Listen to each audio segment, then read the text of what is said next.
When a guy reaches out after a period of no contact, it's very rarely just a random act. There's usually a deeper motivation behind it. One of the biggest reasons, and you might not like hearing this, is that he's trying to find out if he still has access to you. That's it. That's the test. He wants to see if the door is still open, even just a little bit. And how you respond in that moment tells him everything he needs to know about how much ground he still holds in your life. Now, he might not even be consciously aware that he's doing this. A guy won't sit there thinking, let me check if she's still into me. But what does happen is this instinctive pull to reach out to test the connection. Not because he's ready for something real, not because he's suddenly transformed into the man of your dreams, but because he wants reassurance. Reassurance that if he needed the validation, it's there. And that's where you have to be very, very careful. He might send you a message that seems sweet, innocent even, something like, hey, just thinking of you, or hope you're doing okay. And your brain goes into overdrive. Oh my God, he's been thinking about me. Maybe he misses me. Maybe this is it. Maybe he's finally realized what we had. But what if I told you that message wasn't really about you? What if it was more about him, about his ego, about calming the discomfort he's feeling because for once you're not available on demand? That's what makes this moment so dangerous, because the test isn't always obvious. He's not going to say, I'm just checking if you still care about me. He's going to wrap it in casual, friendly, or even flirtatious language. And if you respond immediately, if you sound too enthusiastic, if you open the emotional floodgates, he gets what he came for, confirmation that you're still there. But here's the twist. He might not do anything with that information. He might disappear again right after. Why? Because his goal wasn't to reconnect. His goal was to know he could. That's what access is all about, emotional access. Does he still have your attention? Does he still affect your day? Can he still get a response? If the answer is yes, he walks away with a confidence boost while you're left wondering what just happened. And in that moment, you might even feel worse than before he reached out because it's confusing. It gives false hope and it reopens a door that you were just starting to close. The truth is, some people thrive on knowing they still hold power in your life, even if they have no intention of stepping back into it. Even if they've already shown you they're not capable of giving you what you deserve. They don't want the relationship, but they don't want to lose the option. And that's where you need to be grounded. That's where you need to pause and ask yourself, why is he reaching out now? Has anything actually changed? Is he asking for something real, or is he just looking for a hit of reassurance? Because when you don't answer immediately, when you don't jump back into that dynamic like nothing happened, it shifts something. It shows him that access to you is not free anymore, that you're not on the shelf waiting to be picked up again, that you have standards, that you're not interested in being someone's emotional backup plan. And that right there, that's where your power is. Let me be clear. This isn't about playing game. This isn't about ignoring someone to get revenge or trying to manipulate the situation. It's about honoring your progress. You went no contact for a reason. You created space for a reason, whether it was to heal, to gain clarity, or to protect your peace. That choice was a statement, I matter too. So when he tests you, don't treat it as a compliment. Don't treat it as proof that he's suddenly become what you always wanted. Treat it as information. Is he showing up differently, or is he just showing up with the same energy in a new disguise? Because the truth is, if a man truly wants you back, if he's serious, he won't test you. He won't send vague messages or half-effort pings. He will show up consistently, clearly, respectfully. Anything less is noise. And sometimes silence is the most powerful response you can give to noise. That's when he'll realize access to you has to be earned. When you decide to step away, to truly go no contact, something powerful happens. You shift the dynamic in a way that's deeply uncomfortable for the other person, especially if they've grown used to having access to you on their terms. This isn't just about your absence. And often when a guy reaches out after a period of no contact, it's not just because he misses you. It's because he's reacting to a loss of control. Let me explain. Control doesn't always look like manipulation. Sometimes it's subtle. It's the unspoken understanding that he could send you a message and you'd reply, that if he called, you'd answer, that if he wanted a little attention, he knew where to get it. And fast. That sense of access gives someone power, even if they're not abusing it. It gives them comfort. It reassures them that you're still there, still emotionally invested, still orbiting around their world. But the moment you go no contact, that comfort is shattered. It's like pulling the rug out from under someone who never realized they were standing on one. You stop showing up, you stop initiating, you stop responding. And suddenly, they're left with a silence that forces them to feel something they hadn't had to confront before. Uncertainty. Uncertainty is uncomfortable, especially for someone who's been in control of the emotional rhythm between you both. It makes them question things. Wait, is she really gone? Did I mess this up more than I thought?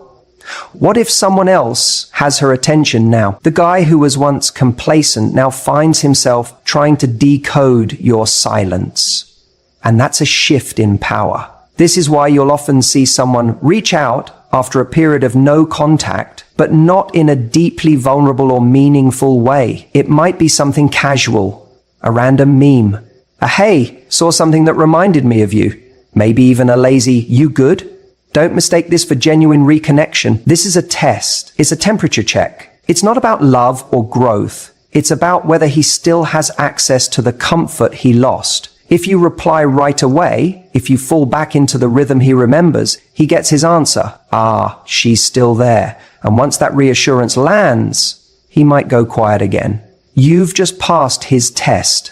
And that means, in his mind, he can still influence your emotions without needing to show up differently. But if he reaches out and you don't respond, or you respond in a way that's neutral, self-assured, maybe even a little indifferent, he starts to feel the impact of losing real influence over you. And here's the kicker. Most people don't test you after no contact to reconnect. They test you to see if they need to. If you're still available, they don't have to change. They don't have to apologize. They don't have to step up. But if you're no longer easy to reach, no longer easy to read, that pressure starts building because now the ball is in their court.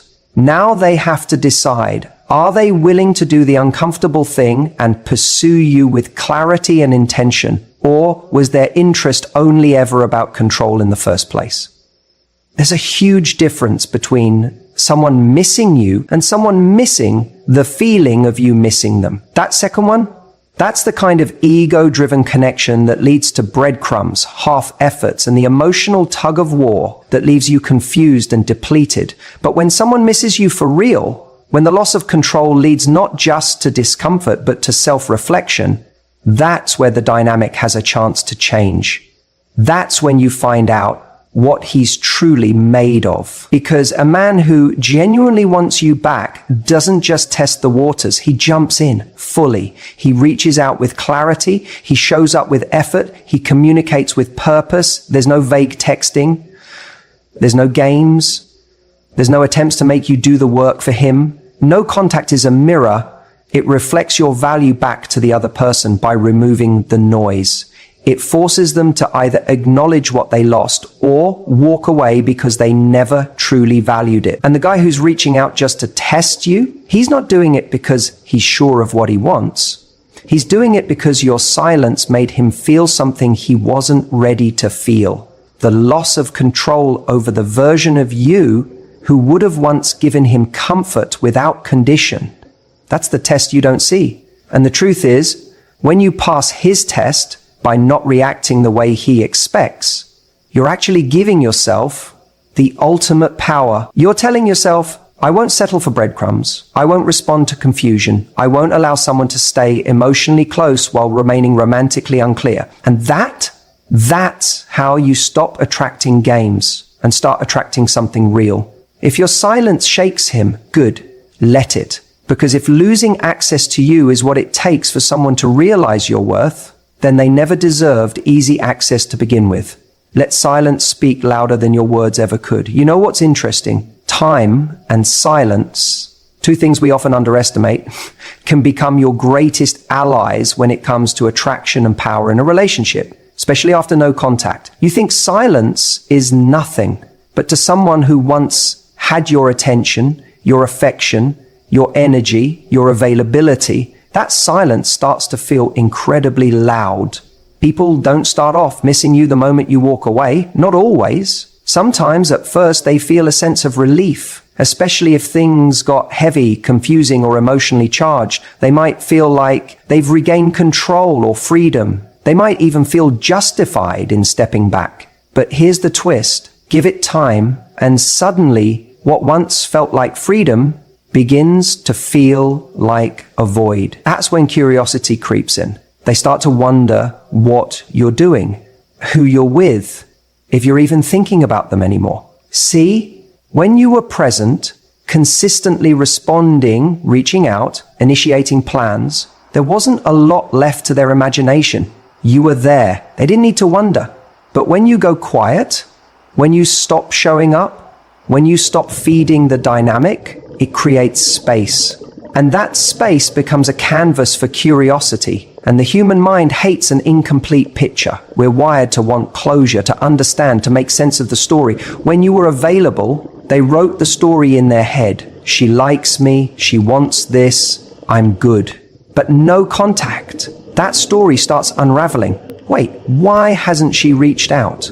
Did I misread something? Did she move on? Was she really over it that quickly? That's when the questions start. That's when the ego gets triggered. Because let's be real, most people are used to being the center of their own universe. They assume others are orbiting around them. But when you disappear, when you stop orbiting, they feel the shift. Your silence challenges the narrative they built about themselves. And make no mistake, curiosity is powerful. Sometimes it's even more powerful than desire.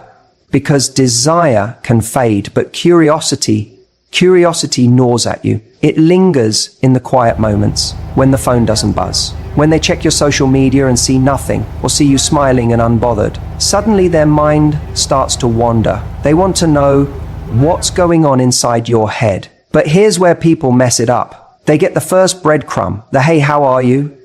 And they think it means everything. They rush in, they over-explain, they pick up where they left off. But that little reach out, that's usually just curiosity trying to soothe itself. It's not always intention. It's not always growth. It's often just ego looking for reassurance. That's why you need to hold the line. Because if someone is truly reflecting, if they're genuinely starting to miss you, not just the validation you gave, but you, then they'll go beyond curiosity. They'll show clarity, they'll show effort, they'll step into the discomfort of reaching out vulnerably. Not just testing the waters, but wanting to swim across the ocean to reach you. Time and silence give people the space to ask themselves important questions. Not just, do I miss her, but why did I let her go? What did I overlook? Who was I, and who do I want to be now? But they can only ask those questions if you're not right there, filling the silence for them. Because if every time they miss you for a second, they can text you and get a quick hit of your energy, they never have to miss you fully. They never get to feel the weight of your absence. And if they don't feel the weight of your absence, they don't realize the true value of your presence. So when someone reaches out after no contact and you wonder, why now? Understand this. It's not always a sign of realization. Sometimes it's just a sign of discomfort, of unease, of curiosity that couldn't stay quiet. But if you hold your ground, if you maintain your standards, if you don't rush to soothe their momentary confusion, then you give space for something deeper to emerge. Because that curiosity, left unanswered, can evolve into appreciation, into reflection, into real growth. But only if they have to sit in the silence long enough to feel it. Only if they feel the gap between who you were when they had you and who you are now, standing strong in your power. That's the beauty of silence. It tells a story. It says, I don't chase, I choose. It communicates confidence without a single word. And the more someone realizes they can't just snap their fingers and get you back, the more they have to rise to meet you, not as someone testing the waters, but as someone ready to dive in with both feet. Because if they truly want you, they'll prove it not with a curious message, but with a committed effort. And if they don't, your silence already gave you the answer. One of the biggest mistakes people make after no contact is thinking that the first message from their ex or the first test means everything has changed. It doesn't. In fact, in many cases, it's not a sign of growth at all. It's a sign of strategy. Let me explain what I mean. When someone reaches out after a period of silence, especially after no contact, there's a very good chance they're not doing it because they've had some massive emotional epiphany. A lot of the time, it's not about love. It's about ego. They're not asking, how can I win this person back the right way? They're asking, can I still win them over without really trying? That's the test. It's subtle. Sometimes it comes in the form of a casual, hey, just thinking about you. Or a random meme they know will remind you of an inside joke. Or they reply to your story with a fire emoji. None of these things are meaningful in themselves, but they're strategic. They're low investment feelers to see how you'll respond. If you respond enthusiastically, warmly, or too quickly, they get their answer. You're still emotionally available to them. And what do they do with that information? Often, nothing. Because now they know they can reach out whenever they want and get a little hit of attention from you. It soothes their ego, but here's the thing. They didn't have to commit. They didn't have to be vulnerable. They didn't have to take a risk. You did. That's what a test is. It's a game of emotional chicken. Who will flinch first? They want to see if you're going to break the silence with feeling, if you're going to open up, give a long response, maybe even suggest a catch up. That way, they don't have to make the effort. You do it for them. And the moment you do, you give them exactly what they want without them having to earn it. This is one of the biggest power shifts in any post-breakup situation. After no contact, the dynamic has changed. You were the one who decided to step away, to draw a line, to protect your peace. That's not small. That's strength. That's self-respect. But when they test you, they're not just seeing if they still have a line into your heart. They're trying to get you to abandon that strength first, so they don't have to risk theirs. They want you to do the emotional heavy lifting, because if you do, they're safe. They don't have to put themselves out there. They don't have to say, I miss you. They just have to send a few breadcrumbs and wait to see if you chase the trail. And if you do, they feel validated, not because they're ready to invest again, but because they were able to reawaken your feelings without showing any real commitment. And let's be honest, many people aren't looking to fix things. They're just looking to fix how they feel. They might be lonely that day. They might be having doubts. They might have seen you looking good in a story or heard from a friend that you're doing well, and suddenly their pride kicks in. Wait a second, are they actually moving on? Now, their need for reassurance wakes up, and instead of facing it directly, they test you to soothe that anxiety. But here's where your power comes in. When you recognize this test for what it is, a strategy to see if you'll go first, you stop giving away your peace for a few crumbs of attention. You stop jumping at the first sign of contact and thinking it's the start of something meaningful. Because meaningful doesn't look like one text after silence. It looks like consistent action, honest communication, vulnerability, and effort. Anything less is just noise. And when you don't take the bait, when you don't immediately validate them, you do something powerful. You force them into a choice. They either have to walk away or step up. If they walk away, that tells you everything you need to know. They were never going to do the work. They were never going to bring real value. But if they step up, if they lean in, ask to talk, apologize, explain, take accountability, that's a different story. But most importantly, by not responding to the test in the way they hoped, you show them that access to you is no longer free. It costs something now. It costs effort. It costs clarity. It costs real presence. And when someone sees that, it shifts the entire game. You become someone they can't manipulate with a half-hearted message. You become someone who doesn't need validation because you're validating yourself. And ironically, that's when you become more magnetic. Because now, if they want to connect with you again, they have to meet you at your level. So remember, when that message comes in, when that test shows up out of nowhere, pause. Ask yourself, is this a real invitation to reconnect or just a test to see if I'll break first? Because once you see the difference, you'll stop being pulled into old dynamics. And you'll start commanding the kind of connection that doesn't need tests to prove it's real.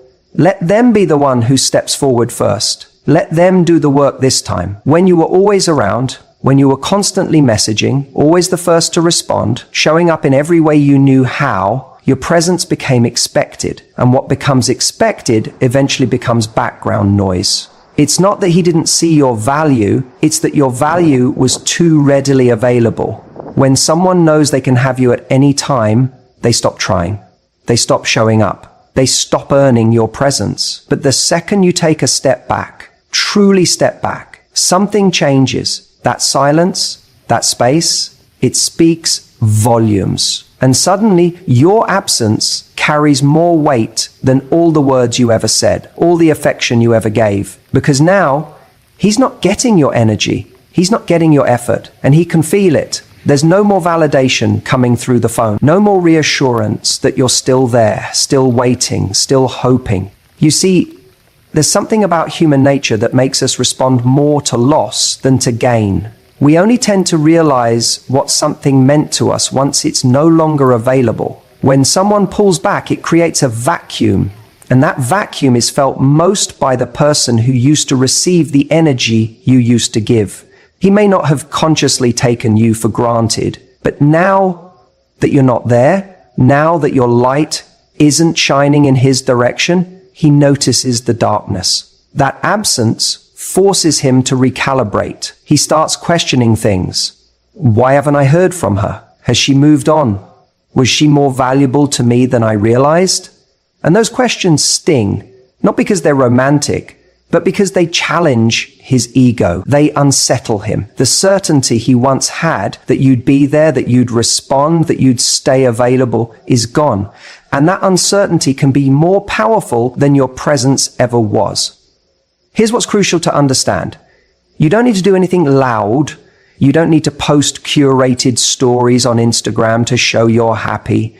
You don't need to send a message saying, I'm over you. Silence is your power. The absence of contact becomes the most potent message. It tells him everything he needs to know without you having to say a word. It says, I'm not sitting around waiting for breadcrumbs. It says, if you want my attention, you have to show up for it. Now, here's the irony. When you were showing up all the time, it was easier for him to do nothing. You were taking on all the emotional labor. You were making it easy, but now he's got to sit in the discomfort. And that discomfort starts working on him. He might try to ignore it at first. He'll distract himself. He'll rationalize it. She'll come back. She always does. She probably still cares. But as time passes and you stay quiet, that confidence starts to unravel. Doubt creeps in. And with that doubt comes desire. Desire doesn't come from availability. Desire comes from the perception of value. And value is felt in your absence more than in your presence. Think about it. We don't crave what's always in front of us. We crave what feels scarce, what feels special, what feels earned. And when you stop giving your time, energy, and attention so freely, he starts to see that you are not a given, that your attention was a gift, that your presence was a privilege, not a right. And when he reaches that place, when he feels your absence so profoundly that it creates a longing, that's when he may come back, not with a test message, not with a lazy hey, but with something real, something intentional. Because your absence has done what your words never could. It created contrast. Contrast between what life felt like when he had access to you and what it feels like now that he doesn't. And that contrast is unforgettable. But here's the catch. This only works when the absence is genuine. When you've truly let go of needing him to come back. When you're not sitting there waiting for him to notice your silence. When you've shifted your energy inward towards your own life, your own growth, your own joy. Because if you're still orbiting around him, even emotionally, the silence won't land the same. He'll sense it. He'll know you're still available, just playing a game, and he won't respect that. But when the silence comes from true detachment, from a real place of self-worth, it commands respect. And if he does come back, you get to choose whether he comes back into the same version of you he left, or if you've evolved into someone who now holds a different standard, someone who knows that love doesn't mean overgiving. That connection doesn't mean self-abandonment. That attention, time, and effort must be earned, not expected. So if he's testing you, if he's sending that breadcrumb after a long silence, remember this: your silence is speaking louder than any response you could give. And if you want someone to truly value you, sometimes the most powerful thing you can do is to let your absence remind them of everything they took for granted. Because sometimes it's not your presence that makes them want you, it's your absence that makes them remember what they lost. You see, one of the most misunderstood aspects of no contact is what it actually does. Not just for you, but for them. Most people think no contact is just a strategy to get someone back. But that mindset completely misses the deeper value. No contact is a mirror. It's a pause that allows both people to see clearly, to feel what life is like without the other. And while it helps you regain your center, your dignity, and your peace, it also forces him to sit with the reality of losing you. Here's what's fascinating. When you remove your energy, your availability, your constant reassurance, it creates contrast. And contrast is everything in attraction. You cannot value warmth without knowing what cold feels like.